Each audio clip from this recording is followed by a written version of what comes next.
How do you work out what you're going to make time for in Cannes Week?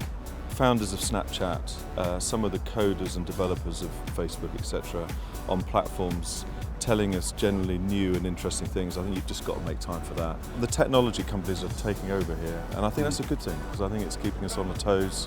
How do you see, as you talk to your clients, this debate between the role of maths men and madmen? I think that brands that have purpose, brands that are trusted, brands that add value to people's lives has to win through all of this. And sometimes I feel embarrassed by saying that. Yeah. Maybe the technology and the algorithm and the programmatic this and the programmatic that suddenly makes everything so you can add it all up.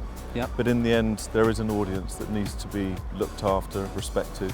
All the studies recently of consumers respecting less what brands stand for and not really caring what they are because they can find conversations elsewhere. And I think it's a massive problem that we just need to be mindful of. And wasn't it always thus? Where are you in terms of botnet fraud, of programmatic being perhaps showing itself to be doing a better job than maybe it does, and therefore traditional coming out unfavourably? It's the reality of the business. 100% viewability. Why should that be an outrageous demand? Yes. I mean, you've paid for something.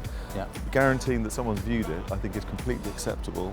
For clients nowadays, how hard do you think it is to really understand what's happening in the media landscape and where they should be spending their money? This idea of brand owner at the top of the pile, asserting to its public what it should think, and success is defined by how much money you spend and opportunity to see and share a voice. I think those metrics have gone.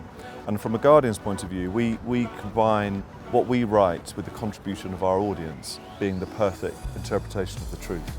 And therefore I think brands have to find confident ways of letting their audience in and genuinely creating a two-way dialogue, creating participation.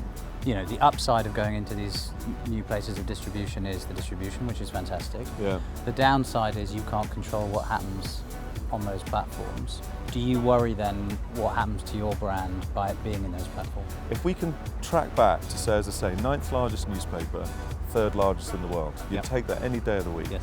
Of our 200 and so million revenue, half of that is now digital. So on any metric, if you were a VC looking at a company that's got digital virality at the heart of it, we've got that.